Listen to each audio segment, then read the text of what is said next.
Ephraim Horn, qui nous avait dit la chose la plus importante à transmettre à ses enfants, c'est la confiance en soi. Donc tout se joue, enfin beaucoup se joue pendant l'enfance. Beaucoup. C'est sûr qu'il y aura une partie génétique, ça veut dire même avec les mêmes parents, les mêmes grands-parents, la même école, tout paramètres par ailleurs égaux par ailleurs, pardon. On voit malgré tout qu'il y a des enfants qui auront une confiance en eux naturelle plus grande que d'autres. Certains, voilà, on sera lié à des tas de paramètres. Celui qui est trop perfectionniste, par exemple, il risque, c'est pas obligé, mais de manquer de confiance en lui parce qu'il est trop, il est trop dans l'autocritique, etc., etc. Voilà. Donc il y a des paramètres génétiques ou nishmatiques, on dit, dans le monde juif, liés à la neshama. Et puis après, évidemment, eh bien, il va y avoir l'éducation, les parents, l'école. Celui qui tombe sur un bon prof, Baruch Hashem, qui tombe sur un mauvais prof, catastrophe, d'accord, et ainsi de suite, voilà. Donc évidemment, le but de ce cours-là, enfin, c'est pas un cours, hein, moi je partage avec vous, j'apprends en même temps que vous, c'est d'apprendre pour soi, parce que ça se corrige, Baruch Hashem, ne vous inquiétez pas, ça se corrige, ça se travaille, on peut progresser là-dessus, mais ça va être beaucoup aussi pour vos enfants. C'est beaucoup pour vos enfants, d'accord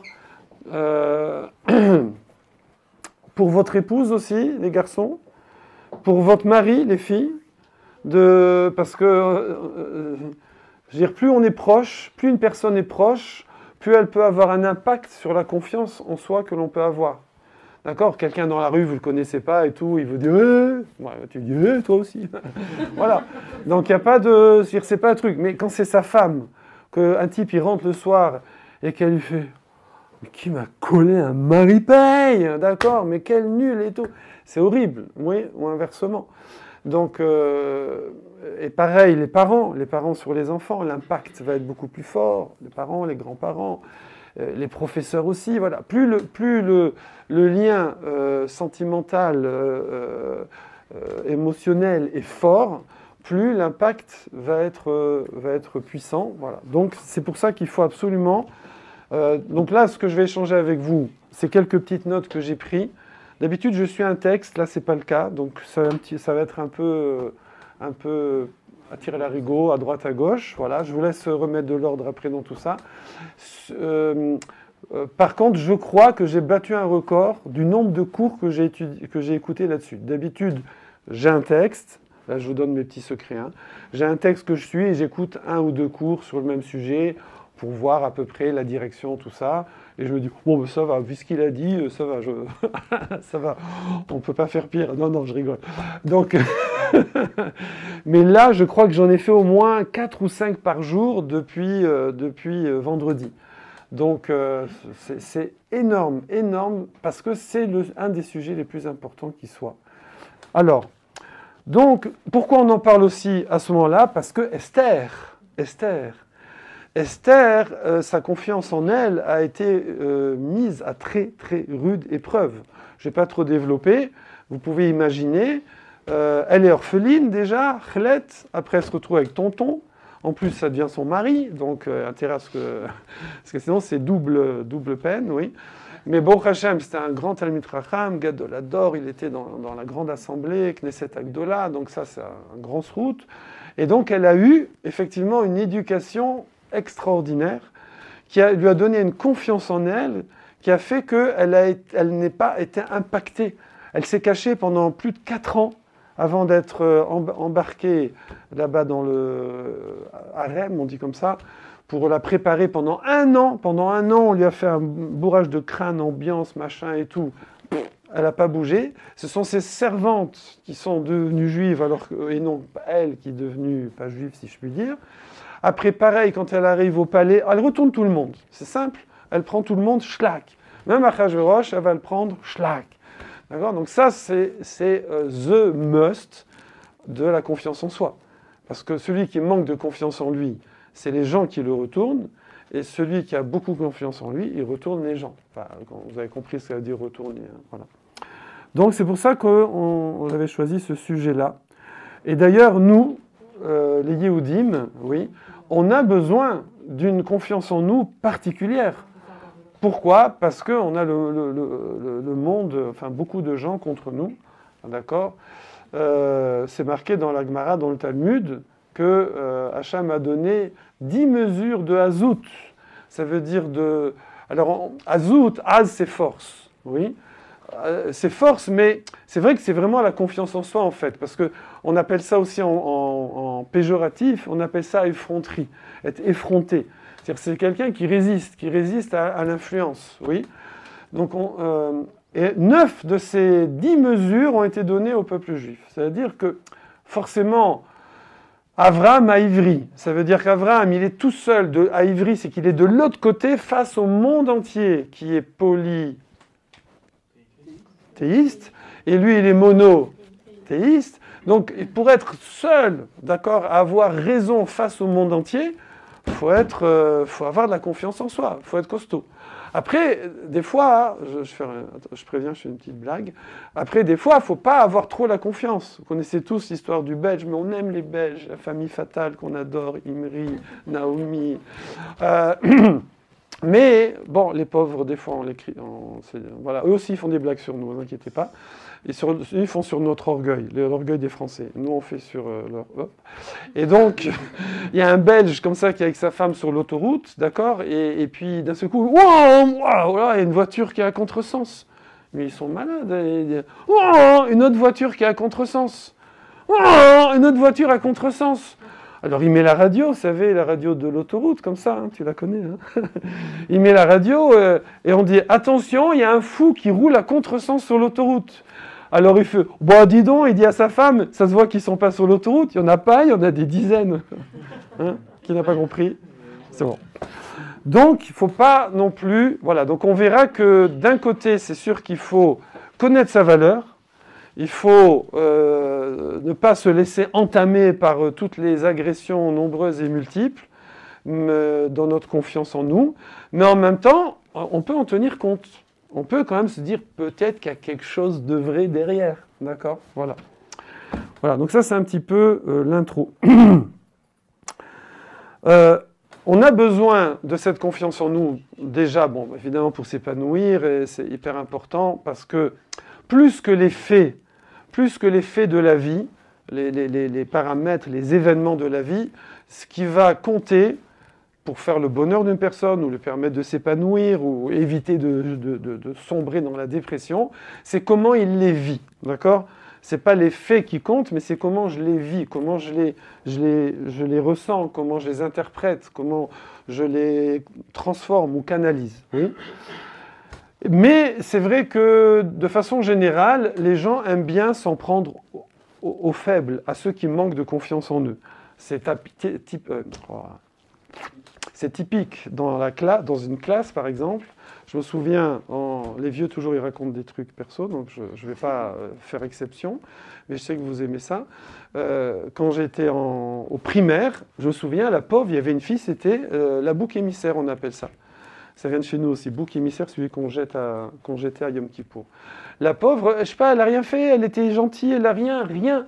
Mais c'était toujours de côté, toujours pas, voilà. C'était comme ça, c'était la fille. Vous savez qu'il n'y a pas de hasard, ça veut dire que Hachem nous envoie, c'est vrai, des fois, on écoute un cours, on tombe sur un séfer, on rencontre une personne extraordinaire, mais des fois, c'est des petits trucs. C'est des petits trucs, hein. Le Rav Israël Salanter, vous savez, il est passé à Paris à un moment. Et bon, je ne vais pas le faire parce que ça va trop faire diversion, mais il a vu des petits trucs et il a appris des grandes choses, de petites scènes de la rue. Oui. Et moi, j'ai été frappé, il n'y a pas longtemps. Je ne passe pas mon temps à observer les chiens au bois de Vincennes, d'accord? Surtout quand j'y vais, c'est plutôt pour courir, donc je n'ai pas trop le temps de regarder. Et puis j'écoute des cours, donc ma tête est occupée. Mais là... Welcome, entrez. On fait une pause. Est-ce qu'il y a du siège Alors peut-être approchez un petit peu, faites une légère transition, comme ça. Ouais, pas mal. Concordance, voilà. Super concordance. Voilà, génial. Voilà. Oh, bravo, bravo. Voilà, Julien t'approche. Tac. Manu, promotion. Allez. Welcome. Vos prénoms? Laura et Elevana. Elles vont se dire, mais où on est arrivé? Parce que je vais raconter une histoire de chien sur la confiance en soi. Et donc j'étais au bois de Vincennes et je vois un chien qui arrive avec une super confiance en lui. Ah, Jean berger allemand. Donc il était comme ça. Ah, il se la jouait vraiment, il était comme ça. D'accord? Et je vois de l'autre côté, donc je m'arrête et je sens qu'il y a quelque chose. Je sens qu'il y a quelque chose. Et je vois un chien là-bas, je ne connais pas la race, et l'autre il s'arrête. Il s'arrête, tac. Le maître laisse faire, l'autre aussi. Il s'arrête, il ne bouge plus. Et l'autre, comme ça et tout, il s'approche du chien comme ça qui ne bouge plus. Et l'autre, il commence à mettre la queue entre les jambes, c'est pas bon. Il est comme ça un petit peu, il n'ose plus bouger, il est tétanisé. Et là, le berger allemand, il a failli le tuer, quoi. D'un seul, alors qu'il avait l'air bon, il se l'a joué, mais il n'avait pas l'air agressif. En plus, ils étaient lâchés. Normalement, les gens ne sont pas idiots. Un chien agressif, surtout que c'est bourré de chiens là-bas. Si vous allez courir le matin, alors là, c'est... Et donc, et là, paf, le chien, il l'agresse, mais vraiment, même la maîtresse est surprise et tout. Bon, on arrive à les séparer. OK. Et là, je me dis, bah, c'est normal. Il a montré de la faiblesse, l'autre lui est tombé dessus. Mais peut-être que c'est un chien agressif. Et voilà que je dis, tiens, j'attends, parce que c'est bourré de chiens là-bas, je vais attendre le suivant. On va voir. Le chien suivant arrive. Franchement, il était moins gros que celui qui s'est fait agresser. Mais lui, celui-là, il avait l'air... il n'avait pas peur. Il n'avait pas peur. Il est venu. Ils se sont sentis. Ils se sont dit bonjour, comme ça, paf, paf, senti devant, senti derrière. Hop, et il est parti. Que dalle. Que dalle. Et donc ça, cette image-là, voilà. C'est-à-dire que souvent, une personne qui manque de confiance en elle, eh ben, que ce soit au travail, que ce soit à l'école, que ce soit partout, on lui tombe dessus. Et celui qui a confiance en lui, alors, passeport diplomatique, immunité diplomatique. D'ailleurs, souvent, dans les arts martiaux, attention, derrière, je surveille. Dans les arts martiaux, ou dans la boxe, nous avons ici Fred, coach, celui qui veut, les garçons, il faut venir à la boxe mercredi soir et dimanche. Les filles, on va reprendre, il y a eu un break. Alors, souvent, dans les arts martiaux, l'essentiel, c'est de donner confiance en la personne. Je connais un rave, je ne vais pas dire son nom, il manquait de confiance en lui, ses parents lui ont fait du karaté jusqu'à la ceinture noire. Et c'est vrai qu'il m'a dit, ça lui a fait du bien. C'est-à-dire que, en fait, il ne s'est jamais battu, après, vous savez, on oublie, ça y est, c'était quand il était jeune. Mais ça lui a donné confiance en lui, voilà. En pédagogie, je veux dire, quand on embauche un prof, il y a des profs ici, à gauche, et, vous voyez, ils se mettent devant, parce que genre, les élèves, ils sont là, les profs, ils sont là, ils ne se mettent pas là avec vous, dans la masse populaire, vous comprenez. Donc, un prof, il y a des profs qui vont avoir... Il va y avoir des pompes là. Il y a des profs qui vont avoir ce qu'on appelait, Ravelli Ouzan, il appelait ça l'autorité naturelle. D'accord? Par exemple, Julien, il a l'autorité naturelle. C'est indéniable. L'autorité naturelle, eh bien les enfants, ils le sentent. Ils rentrent en classe, tout se passe bien. Il n'y a pas besoin de trucs, pédagogie, machin. C'est magique. C'est magique, d'accord? Vous savez ou vous savez pas que j'ai travaillé très longtemps comme prof. Et j'en ai vu de toutes les couleurs. Après, je passais aussi dans les classes. On avait une classe, c'était un CE1. C'était un CE1, c'était des tueurs. L'après-midi, il a fallu couper la classe en deux et faire 2 demi-classes avec 2 profs. Donc on parlait de l'autorité naturelle, le fait que certaines personnes ont cette autorité et cette morale-là. Elle parlait avec une petite voix comme ça. Elle disait « La Mora a dit ». Et les enfants, ils écoutaient, il n'y avait pas un bruit. Alors, qui a fini son exercice? Alors, tu peux aller lire au fond de la classe, tu prends une BD, rester sage et tout.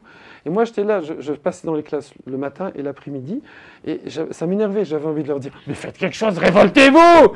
Mais quoi? Mais l'après-midi, je vous vois, vous êtes des lions, et là, les petits moutons comme ça, anesthésiés.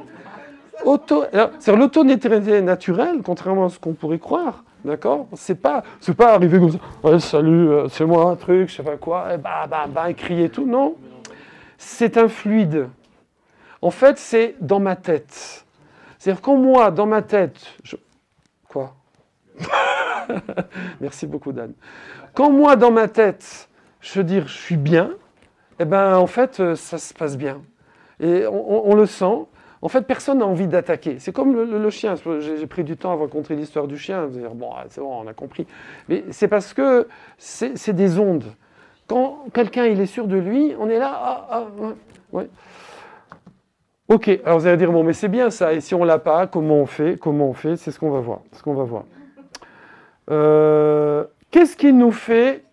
Alors, qu'est-ce qui va essentiellement faire un manque de confiance en soi, que ce soit quand on est enfant, ça c'est le plus grave, on a dit au début, mais ça se rattrape, et puis après, tout le temps dans la vie, et comme on a dit, je répète juste, les personnes les plus proches ont le plus d'impact sur notre confiance en nous.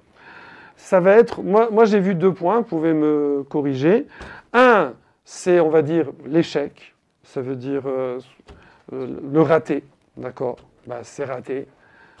Donc c'est un petit peu, on va dire, c'est celui qu'on pourrait le plus accepter, justifier, il s'est planté, quoi. Il a raté, donc il est nul, quoi. Enfin, il n'est pas bon, oui.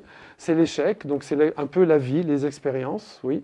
C'est pour ça que souvent, la réussite appelle la réussite. Quand on réussit dans un domaine, on voit qu'on a un peu doué, qu'on a des compétences, on a envie de pousser dans ce domaine, parce que forcément c'est gratifiant, merci. Par contre, quand on n'est pas très bon là-dedans, ça décourage, ça met en échec, comme on dit. C'est pour ça aussi, que ce soit pour nous, dans nos choix de vie, mais également pour l'éducation de nos enfants, il faut essayer de mettre l'enfant, c'est marqué « Chanor lanar alpi darko », il faut éduquer l'enfant, ou nous-mêmes, dans son chemin, ça veut dire là où ça marche, là où je réussis. D'accord? Donc c'est idiot, par exemple, quelqu'un qui est super artiste, et d'essayer de le mettre dans des trucs cartésiens, de maths, de machin et tout, ou inversement, qui est comme ça carré, tu vas commencer à le faire peintre, il va te faire du blanc, du noir, et il dit, bon, plus tard, je vais commencer à passer au mélange, vous voyez, ou à la couleur. Voilà. Il est trop, ça va pas aller. Voilà. Donc chacun, il va choisir, essayer de se diriger dans les domaines où il a des compétences, des dons et de la réussite. La réussite appelle la réussite. D'ailleurs, c'est pour ça aussi que vous, avec vos enfants, avec votre mari, avec votre femme, d'accord, il faut provoquer la réussite, en quelque sorte. Par exemple, vous avez une femme, je vise personne, c'est comment on dit nul, non mais un truc comme ça, paf, une tâche, on dit non, une quiche, ouais. Il y avait cheveux dedans, mais je ne savais plus. Il y avait cheveux, ouais.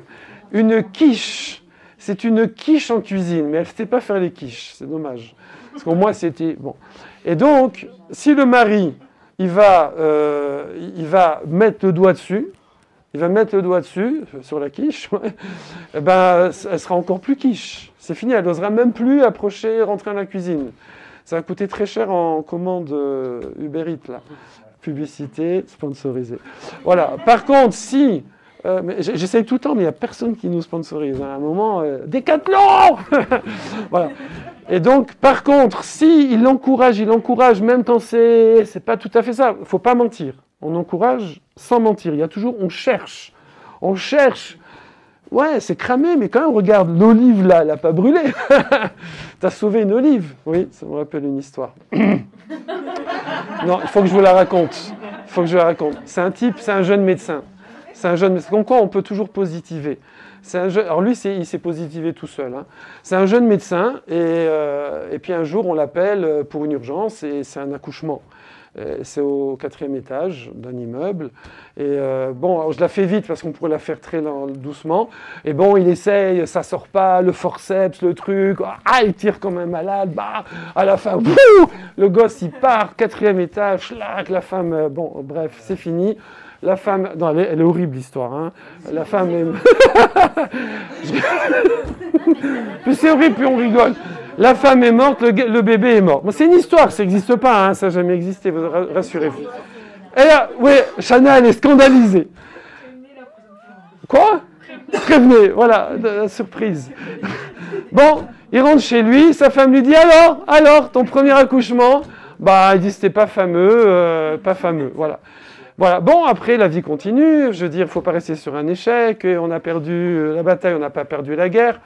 Et voilà, bam, bam, 15 jours plus tard, oui, allô, docteur, c'est pour un accouchement. Oh non, purée, non, non, non. Il y va, tac, tac, tac, bon, ça se passe pas mieux, mais c'est au rez-de-chaussée. Ouais. Et donc il rentre, et sa femme lui dit alors, ah bah beaucoup mieux là, j'ai sauvé le bébé. Ça y est, t'es rentré dans la team. Hein. Alors,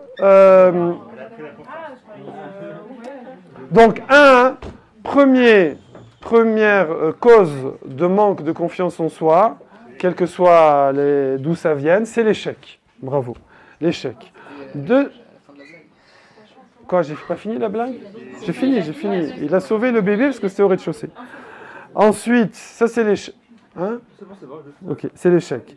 Deuxième cause de perte de confiance en soi, ou de diminution, c'est le jugement d'autrui.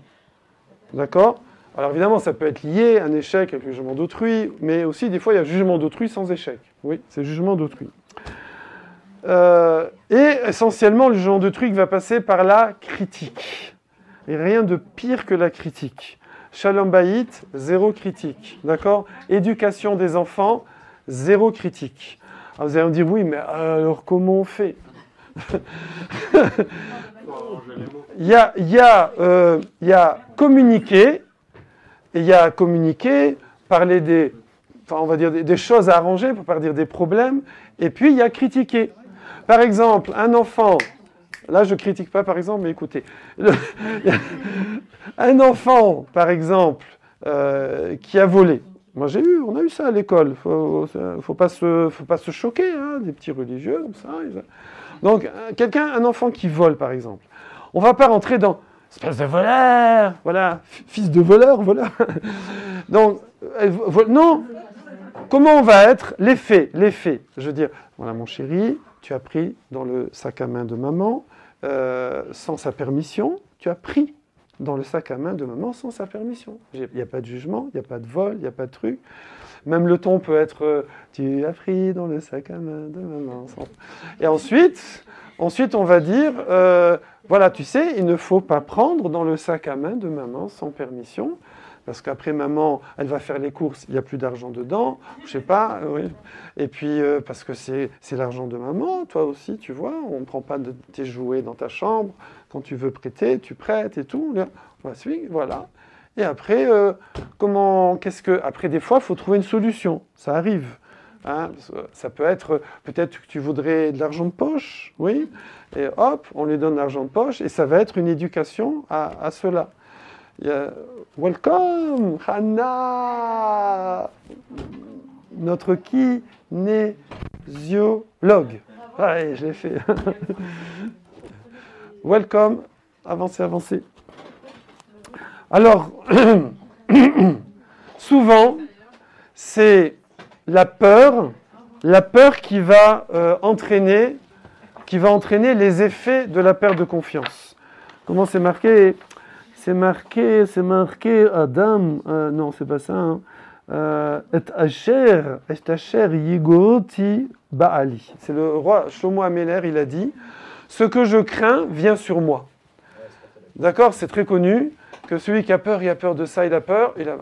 Donc, par exemple, c'est le coup de la poutre. Moi, j'adore ce coup-là, je sors toujours en exemple. Vous prenez une poutre comme ça, ouais. Et on la pose par terre ici sur 5 mètres de long. Est-ce que quelqu'un ici n'est pas capable, posée par terre, elle est posée par terre, est-ce que quelqu'un ici n'est pas capable d'aller d'un bout à l'autre sans tomber? Tout le monde est capable. Une poutre large comme ça, posée par terre ici, est-ce que tout le monde est capable? D'accord? Si déjà, alors nous on a quoi? Il y a l'échec et le jugement. Si maintenant... on le fait, mais il y a tout le monde qui regarde. Genre vous êtes tout seul, il n'y a personne. Vous êtes tout seul ici, oui. D'ailleurs, vous pouvez venir ici en coworking, ici, dans la qui fait de la pub. Donc vous êtes tout seul, vous faites votre truc tranquille, c'est tranquille.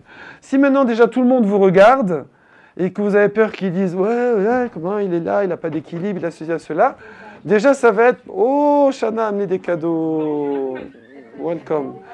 Tu veux faire pause? Comme ça ne va pas prendre du volume. Donc déjà, tout seul, tranquille. Si tout le monde regarde, déjà on a peur du jugement, déjà on risque de tomber. Mais si carrément on met la poutre entre les deux immeubles ici, même sur la même longueur, la même largeur, tout est pareil. Donc normalement, a priori, ça ne change rien. Non, c'est que là maintenant, sans le vertige, vous n'avez qu'à regarder en face, mais non, le problème c'est que j'ai peur de tomber, et la peur de tomber fait tomber. D'accord? Donc, souvent, c'est ce qui va provoquer le manque de confiance, c'est que la peur de l'échec. C'est la peur de l'échec ou les échecs précédents, et donc, qui en a peur de re-échequer. Oui. C'est pour ça qu'il ne faut pas avoir peur de l'échec. On en avait un pédagogue à l'école, Monsieur Alali, oui, c'est ça, à la Vache à l'Homme, qui était un très, très grand pédagogue. C'est incroyable d'ailleurs, parce que dans le couloir, la première fois que vous le voyez, c'est un monsieur qui était un peu, je ne sais pas comment dire, il avait l'air très bonhomme comme ça et tout, et on se dit, attends, mais les enfants, ils vont le massacrer, ils vont le bouffer, ça va être truc et tout. Il rentrait nickel chrome. Il était... Pourquoi? Parce que lui, il était sûr de lui, il était tranquille. Ça n'avait pas l'air comme ça. Il y a des profs, on voit, on dit celui-là, ouais, c'est tranquille, il peut y aller. C'est un lion, je veux dire. Donc un lion, il rentre dans la cage, un gros lion, il rentre dans la cage des petits lions. Il n'y a rien à craindre. Mais il y en a, ça ne se voit pas.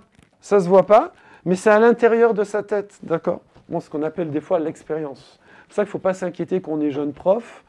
J'ai vu un prof, tiens, ça c'était pendant un an, je rentrais toutes les semaines dans sa classe.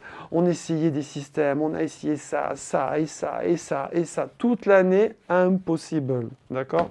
C'était la foire, le truc, le bazar, ça. L'année suivante, les vacances sont passées, on n'a rien changé, il n'a pas révisé un truc. Et il est rentré, paf! Nickel. Magique. C'était le calme, comme ça. Alors après, tous les deux, on s'est dit, mais je lui ai dit, qu'est-ce que t'as fait? Qu'est-ce qui s'est passé?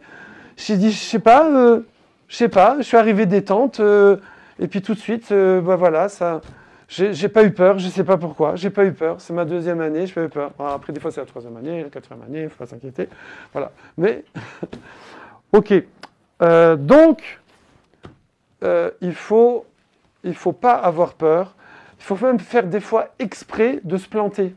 Quand on fait un cours, par exemple, comme ça, des fois on a peur de ne pas avoir la bonne feuille, on a peur du truc, du blanc, du machin. Fais exprès comme ça une ou deux fois, et tu vois, personne n'est mort, on est bon, voilà, c'est bon, c'est pas grave, on peut continuer. Dédramatiser, voilà.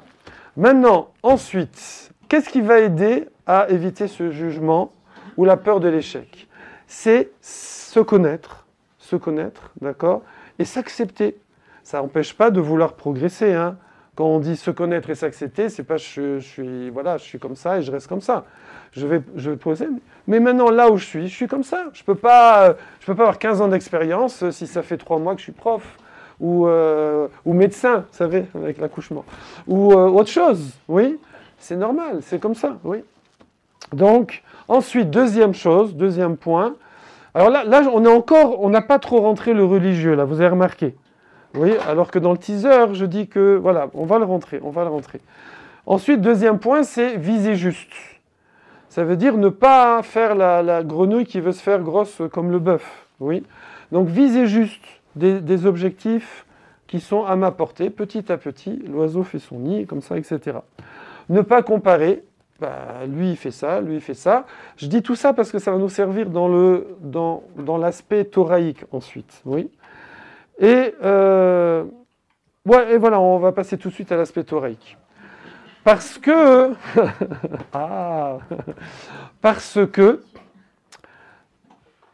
ce qui va nous permettre de nous accepter, de viser juste, d'y aller petit à petit, et de ne pas avoir peur de l'échec, et de ne pas avoir peur du jugement, c'est de se dire, attends, il y a un patron ici.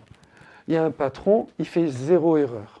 Comme c'est marqué, c'est le titre de ce livre entier que ceux qui veulent l'étudier, on a déjà fait un cours là-dessus. Bishvili Nivra Olam, c'est dans la Gemara Sanhedrin. C'est marqué Chayav Adam. C'est pas une permission, c'est une obligation. Un homme doit se dire Bishvili Nivra Olam. Le monde, je me souviens quand je l'ai fait dans la dernière fois, j'ai dit le monde a été créé pour moi. Vous vous souvenez, voilà. Donc il y en a qui révisent les cours, bravo. Donc le monde a été créé pour moi. Comment? Attends, dis-moi, tu te prends pour le centre du monde, c'est quoi ça? Le monde a été créé pour moi. J'avoue que non. Alors, on cite au nom du Rabbi de Lubavitch, Alav Shalom, Zatzal, qu'on cite en son nom en disant que l'anniversaire, que c'est quelque chose d'important. Et vous avez tous entendu cette belle phrase, l'anniversaire, c'est le jour où Hachem a décidé que le monde ne pouvait plus continuer sans toi. Ça gonfle. Mais attention, c'est pas de l'orgueil, c'est pas de l'orgueil. On n'a pas dit que tu es the best of the world. C'est simplement, le monde a besoin de toi, tu es une pièce du puzzle, d'accord? La courroie de transmission d'une Rolls-Royce, oui. La Rolls-Royce, elle vaut 1 million de je sais pas quoi, de dollars. La courroie vaut, une Rolls, ça doit quoi? Moi, là, sur ma voiture, elle vaut 30 €. Mais là, c'est peut-être 300. Elle vaut que 300 €, mais sans la courroie, la Rolls-Royce, c'est nada, d'accord? Elle bouge pas. C'est un gros tas de ferraille. Donc, chacun est indispensable à ce monde. La preuve, comment on sait que chacun est indispensable à ce monde? Comment on sait? Parce que sinon, il ne serait pas là. D'accord? Donc, s'il est là, c'est qu'il est indispensable. Parce qu'Hachem ne fait pas d'erreur. Il ne laisse pas tomber un type par erreur. Ah mince, j'ai laissé tomber celui-là. Non, ça n'existe pas. S'il est là, c'est que c'est la volonté divine. J'ai entendu je m'excuse auprès des rabbinim dont j'ai écouté les cours. Donc, j'attrape des bribes comme ça. Mais il y en a un il a une voix, j'adore. Oh là là, j'ai jamais... En fait, il a une super voix. Et en plus, presque il rit en parlant. Comme ça, on a l'impression qu'il a gagné au loto. Vous voyez, comme ça. Mais c'est super agréable à écouter, ça met de bonne humeur. Et donc, lui, il cite ça. D'ailleurs, j'avoue, dans mon toute humilité, que j'avais trouvé cet exemple il y a longtemps. C'était par rapport à la colère. Je disais que ceux qui vous êtes témoins, ceux qui ont déjà écouté un de mes cours sur la colère, je disais que si on faisait une télé-réalité, où on disait à quelqu'un, voilà, aujourd'hui, de 8h du matin à 8h du soir, tu vas être testé, on va te filmer avec des caméras cachées partout, tu vas être suivi 12 heures, et il va y avoir des acteurs, des machins, tout va être manigancé pour t'énerver. D'accord? Les clés vont tomber dans le caniveau, le patron va truc, ta femme va te baffer, tout ce que vous voulez.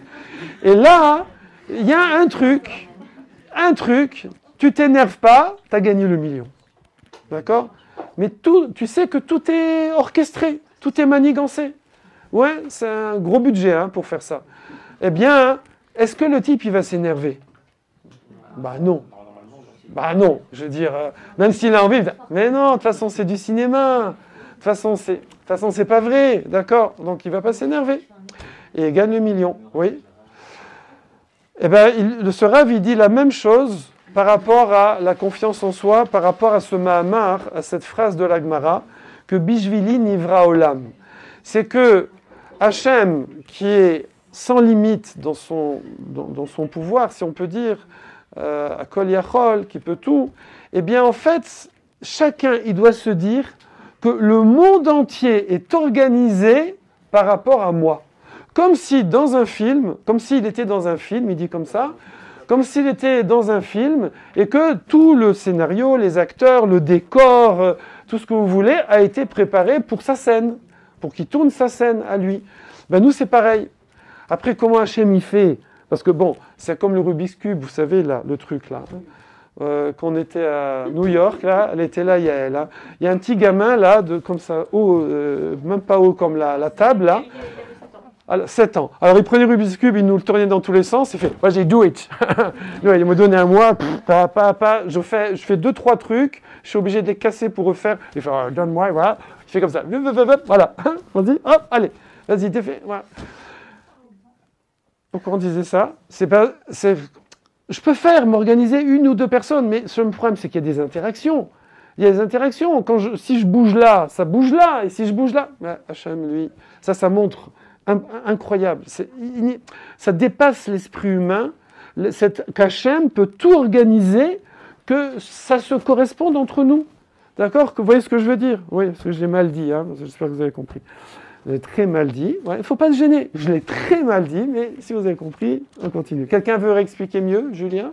On est le grand éléphants sur un Poum, poum, poum, voilà.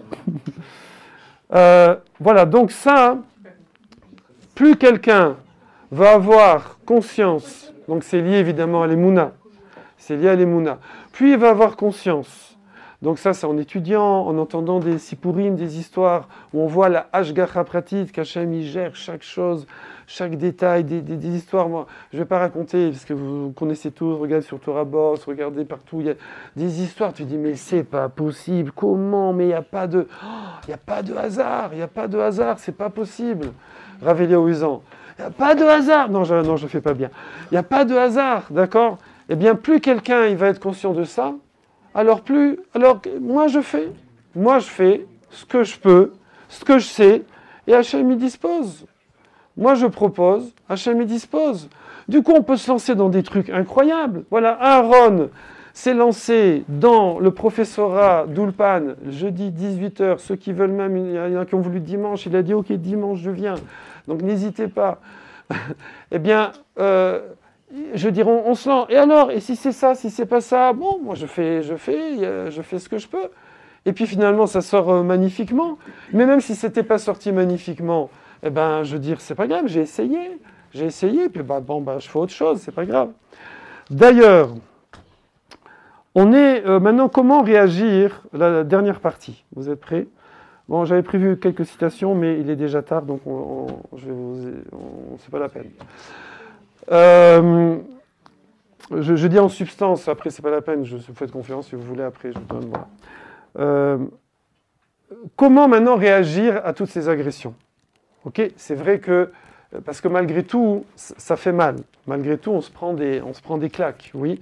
Et on a beau dire, oui, mais il n'y a pas de hasard, c'est organisé, c'est du cinéma, Hachem il sait, et tout est bon, et tout est pour le bien, etc. Ok, mais moi quand même, bam, ça m'impacte.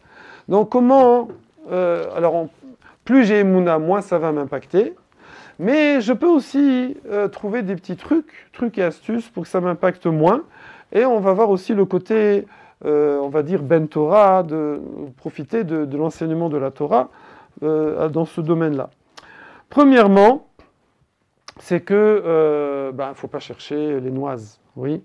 Ça veut dire que moi, souvent mon Rav Rismak, quand j'étais à l'Yeshiva, au début de la Yeshiva, il nous disait toujours, la Torah ne te demande pas d'être un héros. Oui, bon, en vérité un petit peu quand même, hein, mais je veux dire, il disait ça dans le sens, ne cherche pas l'épreuve, ne te complique pas la vie. Tu as des gens qui sont toxiques, d'accord? Si tu peux les éviter, tu les évites. Après, le problème, des fois, je veux dire, si c'est ses parents, chas de shalom, mais bon, si c'est sa femme, bon, ça, hein, si c'est son patron et qu'on ne veut pas changer de boulot, hein, si c'est son voisin, on ne veut pas déménager, bon, mais en tout cas, là où on peut. Après, les gens, des fois, qu'on ne peut pas éviter, il y aura la réaction de, voilà, changer sa posture. Chaval ta'asé, ça veut dire n'envenime pas. Ne rajoute pas de l'eau sur le gaz, on dit comme ça. Voilà. De l'huile sur le feu. C'est bien l'eau sur le gaz, non? Ça n'a rien à voir. Voilà. Donc, voilà, si lui, tac, et lui, tac, ça monte, bon, c'est pas la peine, laisse, voilà. Il te fait espèce de... voilà, si tu veux, oui, il n'y a pas de problème, avec plaisir, voilà. Donc, souvent, la réaction va être surprenante. C'est quand quelqu'un il vous agresse et vous ne l'agressez pas en retour, souvent ça le calme. Même si ce n'est pas tout de suite, vous verrez avec le temps, la personne elle va finir par vous reconnaître. Ouais. Ensuite, ça c'est sourd-méra, ça s'appelle. Rien avec les rats, un petit peu quand même. C'est éloigne-toi du mal. D'accord? Sourd-méra. Après, il y a osetov. Fais le bien, dans le positif, ça veut dire cherche les gens qui te donnent confiance en toi. Cherche les gens qui te valorisent. Oui, épousez déjà quelqu'un qui vous valorise, c'est un top. Hein. Donc là, Mazal Tov, voilà. Donc on a deux grands valoriseurs ici, voilà, qui sont par là. Et c'est génial. Épouser quelqu'un qui vous valorise, c'est un kiff suprême, oui. C'est quoi la maladie très à la mode? C'est quoi la maladie très à la mode? Des dévaloriseurs. Non. Pervers narcissique.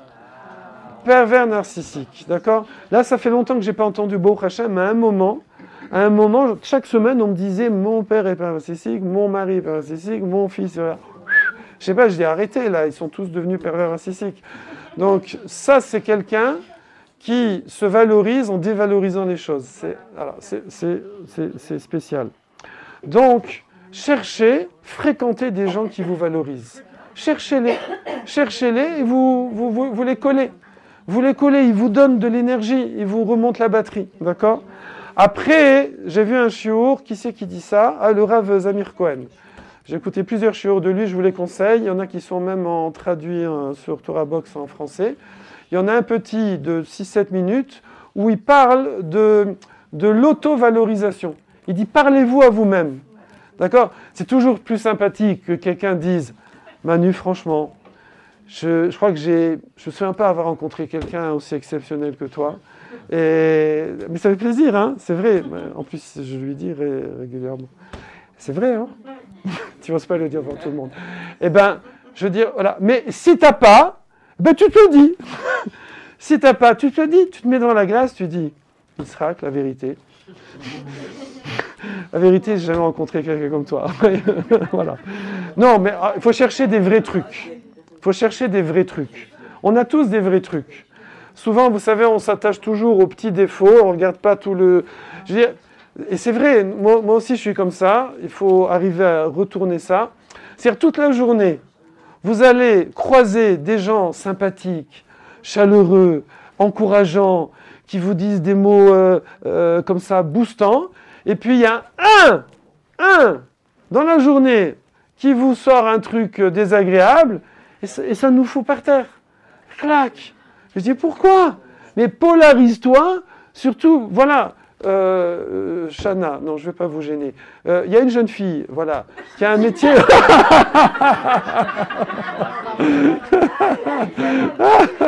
Non, j'ai peut-être changé. Il y a une jeune fille qui a un métier, moi ce métier, j'y pense souvent. C'est un peu comme chirurgien, si vous voulez. Je dis pas c'est quoi, comme ça vous ne trouvez pas c'est qui. C'est un métier où, en fait, on passe un examen à chaque tête. Vous avez compris. À chaque tête, on passe un examen. Est-ce que le client va être content ou pas de sa coupe? Oui. Voilà, ça y est, j'ai tout dit. Est-ce qu'il va être content ou pas? C'est pas évident, c'est pas évident. En plus, c'est très subjectif et tout. Après, de la glace, oui, alors ça vous plaît? Bon, ouais, bon. Après, on voit s'il revient, etc. Voilà. Donc, alors, imaginez que vous avez une cliente, sans vous citer, imaginez que vous avez une cliente et elle n'est pas contente. Et Chazé Shalom, ah ça arrive, bon. Et là, et vas-y, elle va à la patronne, vous me rembourser, c'est n'importe quoi, elle ne sait pas quoi faire, elle ne sait pas ça, patia. Alors, c'est vrai que ça fait mal, mais elle est skiante, ouais. Mais combien vous avez coiffé aujourd'hui? 20 personnes, enfin j'exagère, hein, 20 c'est beaucoup, mais pensez aux 19 qui vous ont dit « Waouh, vous êtes une magicienne! Oh, je fais 10 ans de moins et tout, magnifique, etc. Qu'est-ce que vous avez fait avec mes cheveux? Oh là là !» Voilà, pensez. D'ailleurs, vous avez remarqué qu'ici, il y a plein de photos partout. Oui. Je me suis inspiré de quelque chose que j'avais appris il y a très très longtemps, qu'on fait en particulier chez Google, d'accord, et que certains font, les Américains sont très forts là-dedans, c'est que dans leur bureau, en fait, ils mettent des photos de leur réussite. Oui, comme ça, des fois, quand à un moment, parce qu'ils ont beaucoup de stress, hein, aux États-Unis, c'est très stressant aussi. Chaque chose, c'est un examen. Il y a des métiers comme ça. Et du coup, alors, on peut, voilà, regarde, c'est bon. Et là, on voit, Baruch Hashem, quand vous rentrez, et je sais que chaque personne est là, il y en a même, j'ai vu, elle n'est pas là, donc je peux le dire, elle a pris des photos d'elle de la photo, vous voyez, comme ça. Oh, waouh. T'as fait aussi? Voilà. Donc, vous pourrez le faire après le cours, voilà, cherchez. S'il n'y a pas, alors voilà, vous envoyez à Naomi une belle photo de vous. Je rigole pas, je suis très sérieux. On va faire des affiches comme ça avec vous. Non mais c'est vrai, c'est normal. Donc, on a dit, sourmera, éloignez les toxiques, allez vers les positifs. S'il n'y a pas assez de positifs, vous vous auto-positivez, vous vous parlez à vous-même, vous vous rappelez vos succès, d'accord? Et alors maintenant, on peut aussi, alors ça c'est le côté aussi thoraïque, se dire, ok, il exagère, c'est lui qui l'a dit, c'est lui qui l'est, vous connaissez ça? C'est lui qui l'a dit, c'est lui qui l'est. La blanche colombe que je suis n'est pas atteinte par le crachat de crapaud, là, voilà, la bave du crapaud. Merci Dan. Voilà. Mais on peut quand même se dire, peut-être que c'est une occasion de repérer quelque chose à travailler chez moi. Peut-être, oui. Voilà. Il y a peut-être. Voilà. Il a grossi le truc, mais parce que ça, ouais. Mais je veux dire, j'en profite et je vais essayer d'arranger un petit quelque chose. Ouais. Je vais finir avec une anecdote qui m'a bouleversé dans le sens positif. Elle est magnifique, magnifique. Alors, je finis juste quand même parce qu'il y avait quand même une petite. On voit que il faut jamais désespérer. Un Yehudi.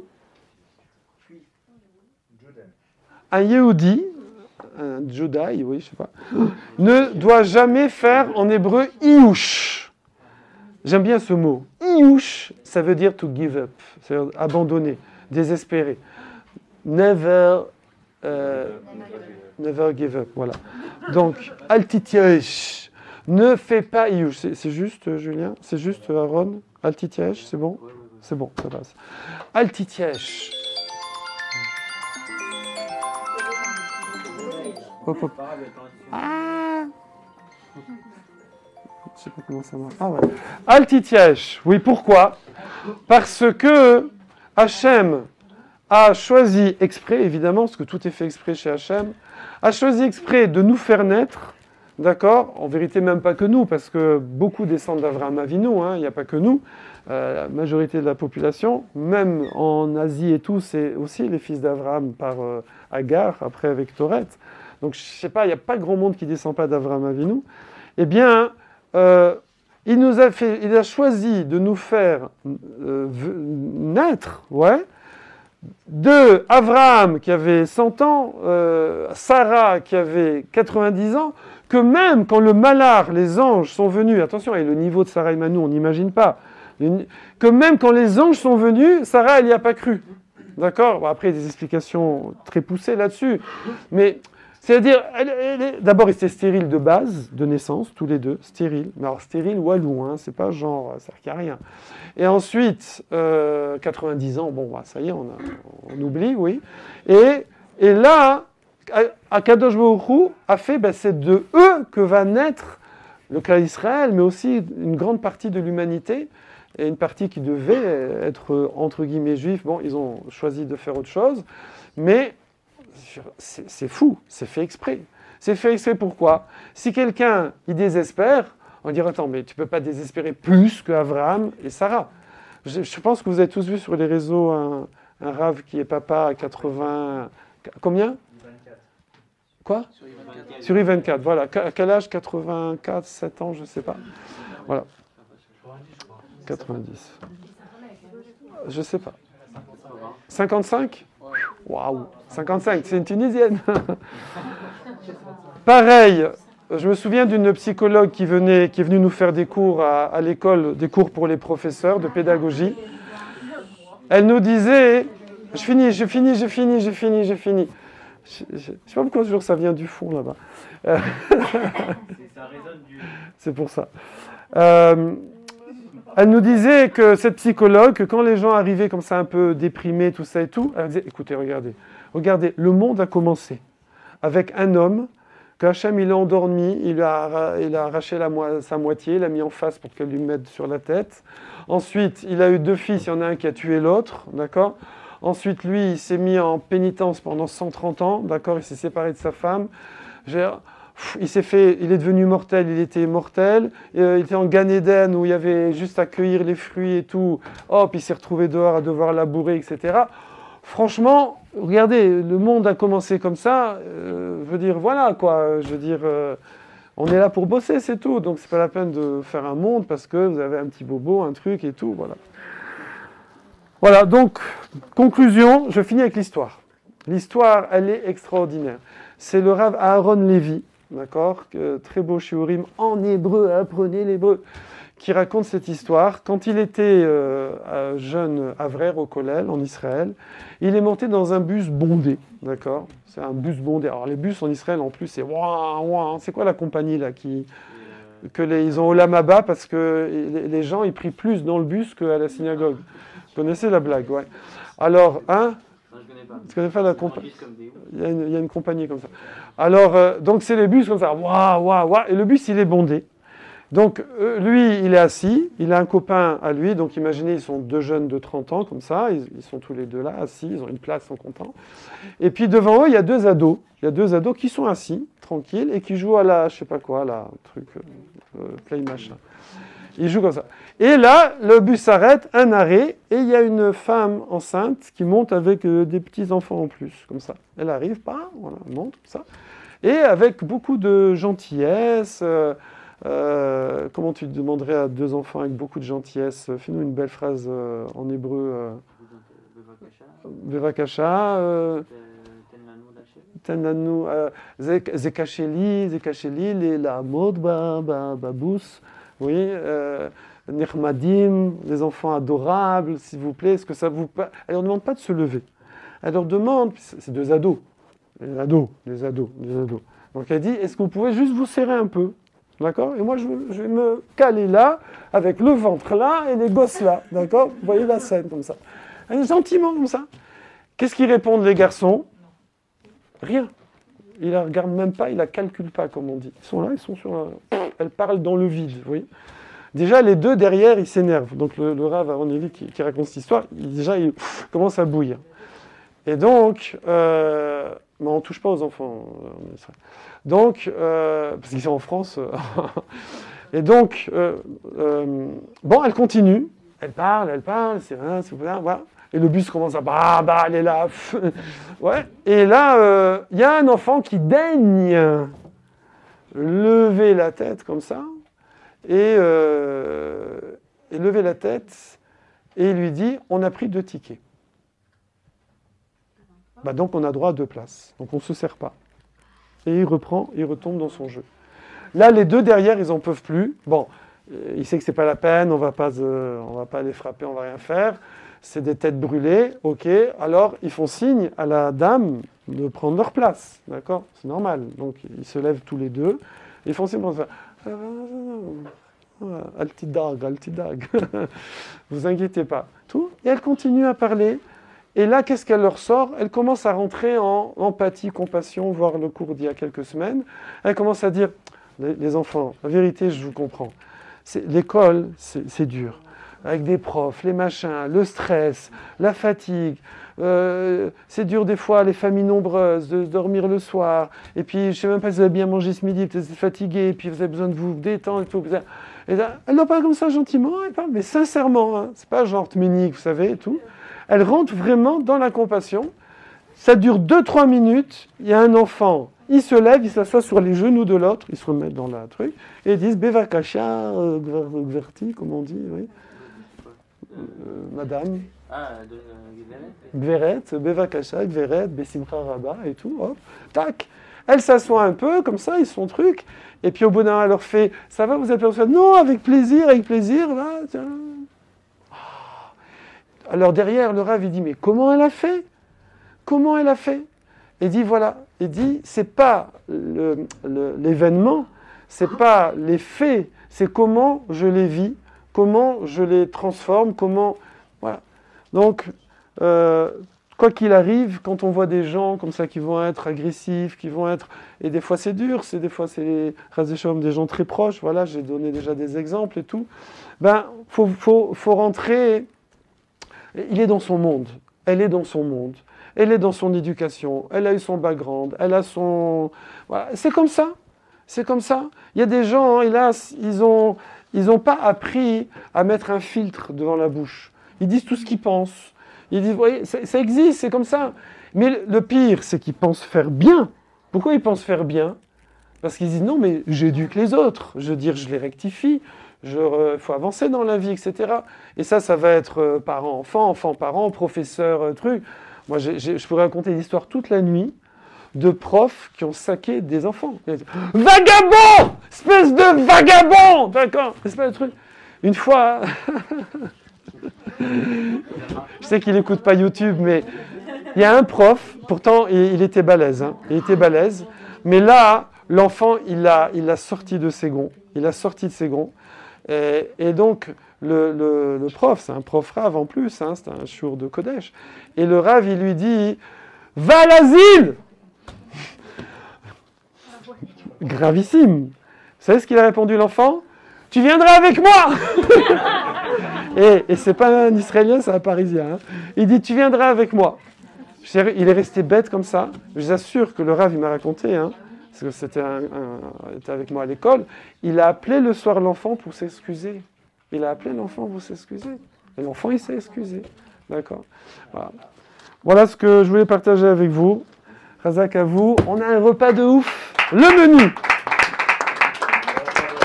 C'est moi, à chaque fois que je dis on a un repas de ouf, vous applaudissez, j'ai remarqué. Alors, le menu, il y a pizza, il y a sushi, il y a frites. Oui, ils sont là dans le frigo, in the fridge.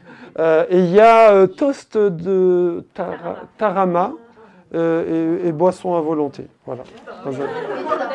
Voilà.